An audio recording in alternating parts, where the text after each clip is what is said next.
Você pode se sentar.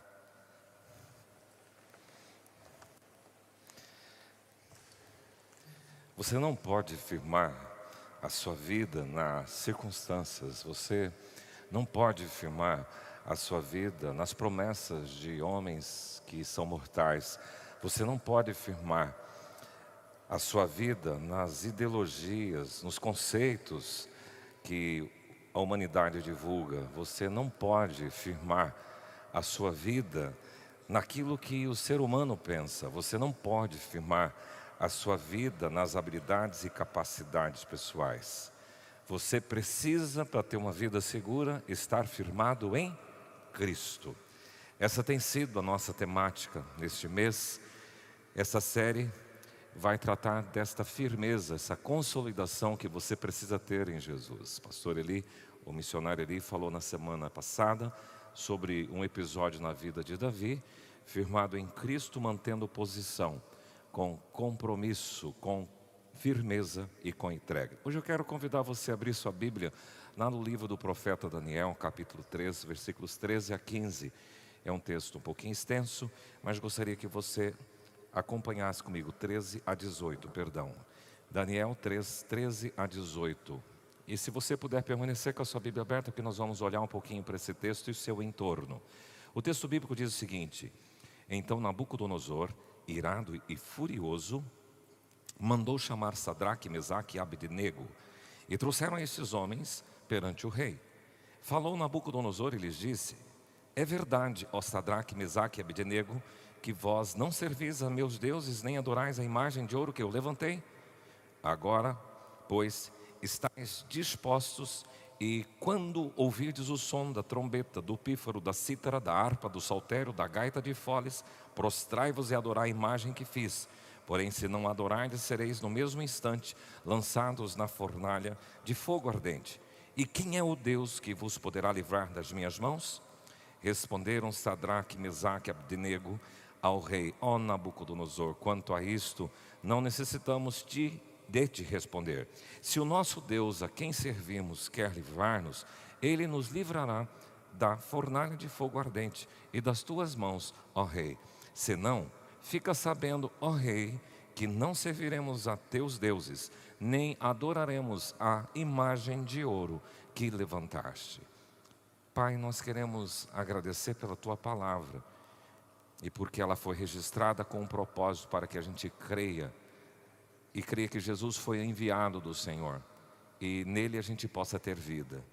Que estas palavras possam transformar vida, transformar coração, possa transformar mente, possa modificar comportamento e atitude. Que esta ação seja do teu Espírito com liberdade neste lugar, e traga todo o pensamento também unido para compreender o teu recado. Nós oramos em nome de Jesus. Amém. Os jovens na fornalha. Esse texto é interessante e as crianças gostam muito de ouvir essa história lá na salinha das crianças. O povo de Deus, e aqui eu preciso fazer uma síntese histórica. O povo de Deus habitava na terra prometida, que foram levados lá. Tinha um período histórico onde a monarquia prevalecia, reis no sul, reis no norte. Primeiro, do norte, esse grupo foi levado pelos assírios, o grupo do sul foi levado pelos babilônios. Isso aconteceu entre 609 e 586 a.C. Na verdade, o exílio, que é buscar esse pessoal lá na região de Canaã e levar para a Babilônia, onde eles vão permanecer durante 70 anos, foi um período que Deus tratou o seu povo. Um povo rebelde, um povo desobediente, um povo contumaz, um povo imoral, decadente, se curvando diante de deuses pagãos. Então Deus levanta uma nação, a nação babilônica, para vir executar juízo e levar esse povo cativo. Dentro dessa deportação, sobem alguns jovens inteligentes, filhos da nobreza, e uns meninos bem polidos. E esse livro de Daniel registra essa história.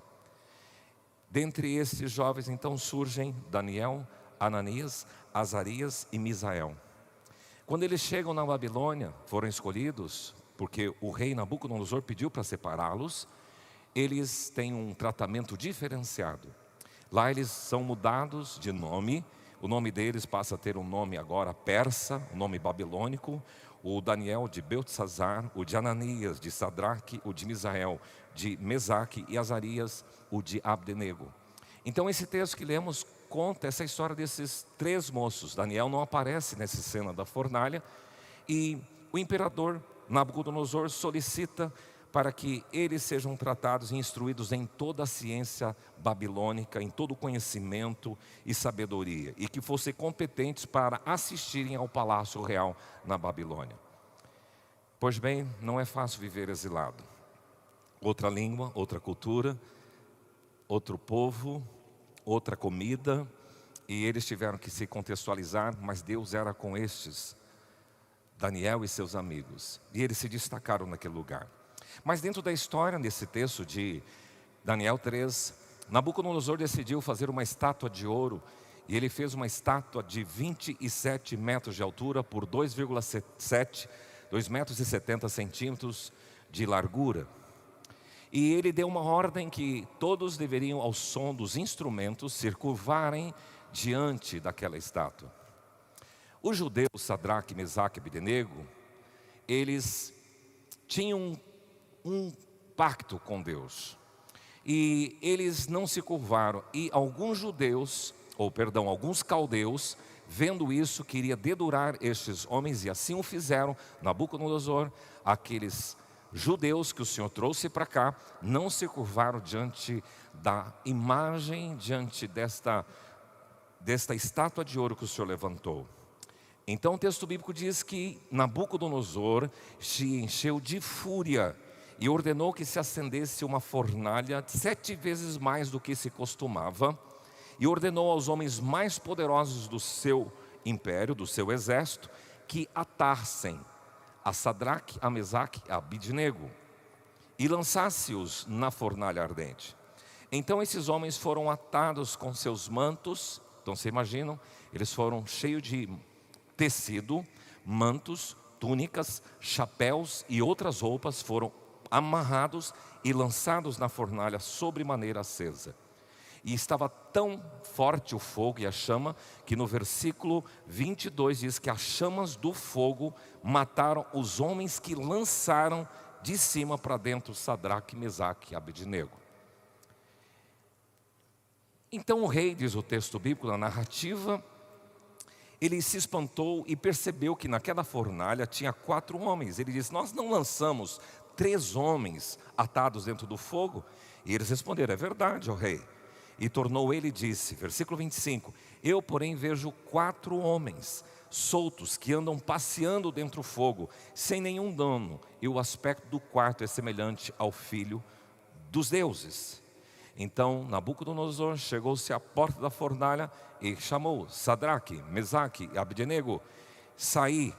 E eles então saíram, e ajuntaram-se as autoridades da Babilônia, e viram que o fogo não teve poder sobre os corpos desses homens, nem foram chamuscados os cabelos, diz o texto bíblico, nem os seus mantos se mudaram, nem cheiro de fumaça, nem cheiro de fogo passara sobre eles. E aí Nabucodonosor se rende dizendo: bendito seja o Deus de Sadraque, de Mesaque, de Abdenego, que enviou o seu anjo e livrou os seus servos que confiaram nele.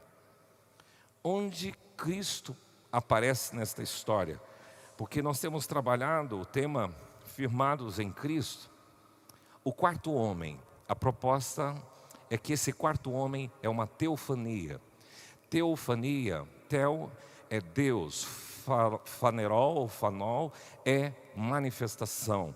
Então é manifestação de Deus no Velho Testamento, manifestação de Cristo encarnado ali dentro daquela fornalha. Ele seria esse 4º homem.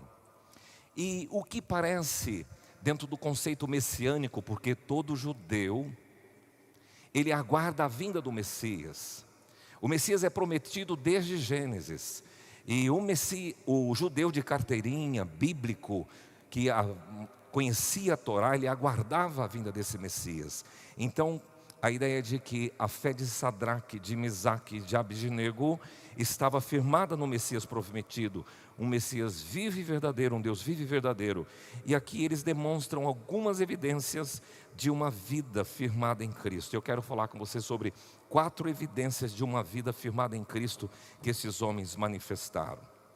Primeira evidência, decisão. No versículo 17 diz: se o nosso Deus a quem servimos quer nos livrar, Ele vai nos livrar da fornalha de fogo ardente das tuas mãos, ó Rei. Interessante essa expressão, se o nosso Deus. Esta ideia de nosso Deus dá uma ideia de compromisso, a quem servimos. O nosso Deus parece algo pessoal, algo de encontro e de decisão particular. O nosso Deus tem a ver com algo personalizado, familiarizado. Mostra que eles tinham um relacionamento nosso.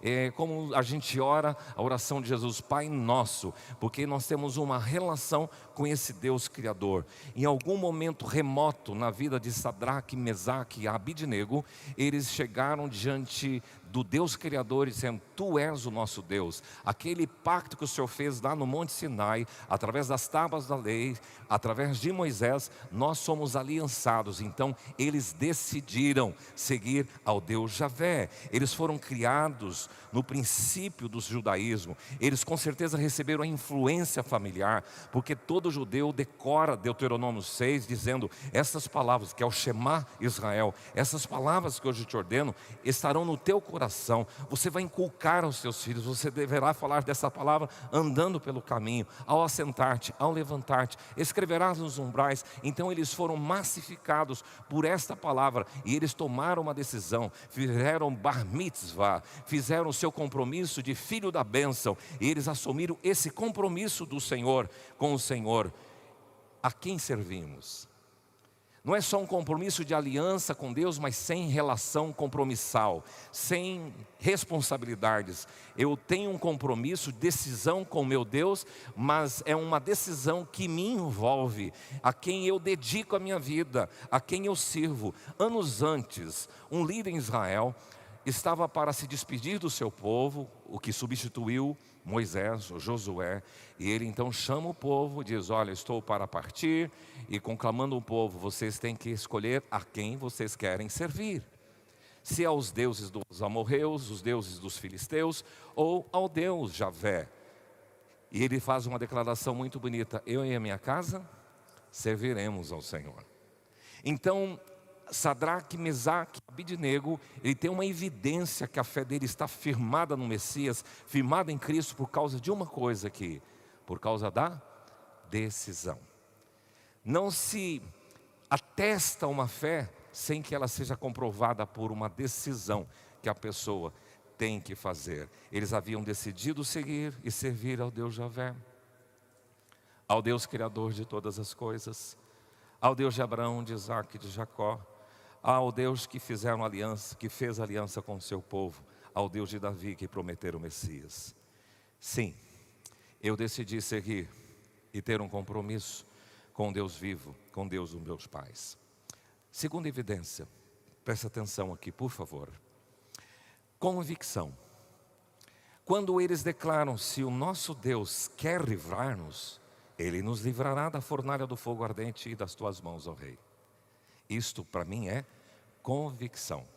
A declaração desses jovens demonstra uma profunda confiança em Deus, uma convicção de que Deus tem poder, de que Deus tem capacidade. Se Ele quiser tirar a gente da fornalha, Ele tira.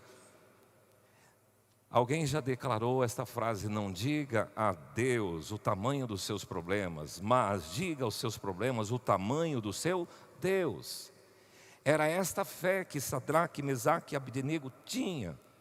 Há um salmo que eu gosto muito, o Salmo 29, quando ele fala sobre a voz do Senhor. Tributai ao Senhor, filhos de Deus, tributai ao Senhor glória e força. E depois ele começa a descrever: a voz do Senhor, ouve-se a voz do Senhor sobre as águas, troveja ao Deus da glória. O Senhor está sobre as muitas águas, a voz do Senhor é poderosa, a voz do Senhor é majestosa, a voz do Senhor quebra os cedros. Sim, o Senhor despedaça os cedros do Líbano. Ele faz saltar como um bezerro, o Líbano e também o Sirion, como boi selvagem. A voz do Senhor despede chamas de fogo. A voz do Senhor faz tremer o deserto. O Senhor faz tremer o deserto de Cádiz. A voz do Senhor faz dar cria às corças e desnuda os bosques. E no seu templo tudo diz glória à voz do Senhor. Ele preside aos dilúvios, como o rei presidirá para sempre. O Senhor dá força ao seu povo e abençoa com paz o seu povo. Sadraque, Mesaque e Abidnego tinham convicção. Eles tinham a confiança nesse Deus cheio de poder e majestade. Agora, em dezembro, nós entramos na época natalina e há uma declaração que é feita bem nessa época de nascimento de Jesus. O anjo diz: porque para Deus não haverá impossíveis em todas as suas promessas. Diga comigo: porque para Deus não haverá impossíveis em todas as suas promessas. Inclusive, no Evangelho de Lucas, Jesus responde: os impossíveis dos homens são possíveis para Deus. Sadraque, Mesaque e Abidnego, crê, se Deus quiser tirar a gente da fornalha, Ele vai tirar. Isto é convicção, isto é confiar no poder de Deus, confiar na majestade de Deus, confiar na glória, na autonomia, na capacidade, na supremacia e autoridade de Deus. Saiba você nesta noite que, se Deus quiser, Ele vai te livrar dessa provação. Se Deus quiser, Ele vai curar você dessa sua enfermidade. Se Deus quiser, Ele irá trazer solução para esse problema. Se Deus quiser, Ele irá intervir nessa situação enrolada que você está vivendo. Se Deus quiser, Ele irá trazer um veredito para essa demanda que está pendente, para esta causa. Se Deus quiser, Ele irá restituir a você o que foi perdido. Se Deus quiser, Ele pode restaurar a sua família. A vida firmada em Cristo confia, tem convicção no poder, na glória e na majestade de Deus. Em terceiro lugar, vamos recapitular comigo. Primeira evidência, decisão. Segunda evidência que acabamos de declarar aí, convicção. Terceira evidência é confissão. Quando eu olho para esse texto bíblico, esses jovens não têm medo de testemunhar. De forma ousada e corajosa, ele diz assim: fica sabendo, ó rei. Chegar diante de uma autoridade e falar: fica sabendo, ó rei. Tem que ter coragem, tem que ter ousadia e tem que ter esta decisão e convicção para falar a sua confissão firme e real. Fica informado, rei. Fica notificado, fica registrado. Dirigir-se assim para pessoas não é para covardes. Dirigir-se assim não é para tímidos e inseguros, mas discípulos decididos, convictos, que afirmam, que testemunham, gente convertida, gente decidida, gente determinada e definida com Deus. No livro de Atos você encontra registrado, fica ligado nisso. Ele dizia, os apóstolos estavam pregando o evangelho, os religiosos da época mandam prender Pedro e outros apóstolos, levam para a prisão e junto com as autoridades romanas eles dão uma ordem para eles: vocês não podem ficar pregando e falando desse Jesus. E aí Pedro, de forma ousada, diz: fica sabendo, ó autoridades, está lá em Atos 5:29, antes importa obedecer a Deus do que aos homens. Só uma pessoa que evidencia essa fé firmada em Cristo, decidida, convicta, pode confessar de forma tão ousada e corajosa. A pessoa firmada em Cristo, esta pessoa não tem medo de se expor como cristão.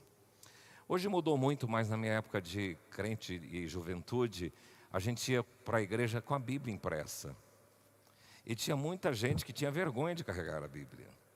Porque vão me identificar como cristão. Eu morei numa cidade no sul de Minas e a gente andava até a igreja, ia a pé e com a Bíblia na mão. E aí as pessoas falam: os crentes aí.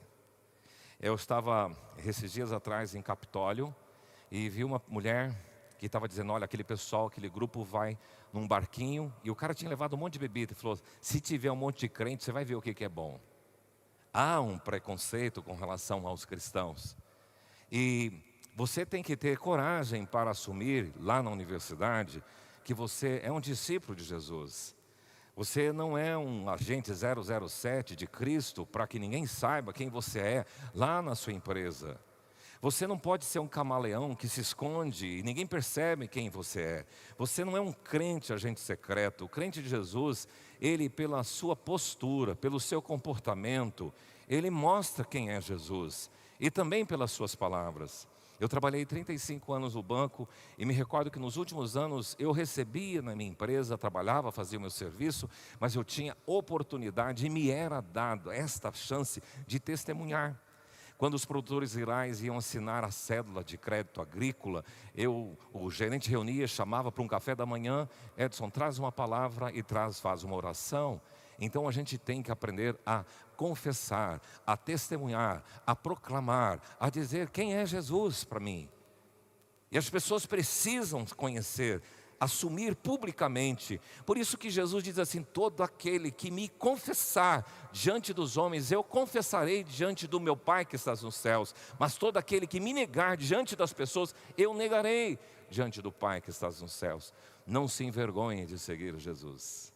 Não se envergonhe de dizer que você é um discípulo de Jesus. Seja corajoso e diga, fica sabendo, chefe, que o meu Deus é o Deus criador de todas as coisas. Eu sigo a Jesus, o Filho, o Messias. Fica sabendo vocês da minha família que eu sigo a Jesus. Fica sabendo vocês, colegas da universidade, colegas de trabalho, eu sou um cristão, eu sou um homem da Bíblia, eu sou um seguidor de Jesus e tenho um compromisso com esse Deus.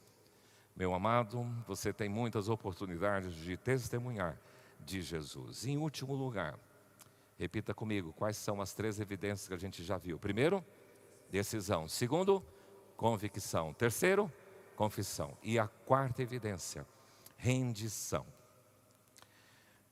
Esses jovens exilados na Babilônia dizem, se o nosso Deus a quem servimos quer livrar-nos, Ele nos livrará da fornalha.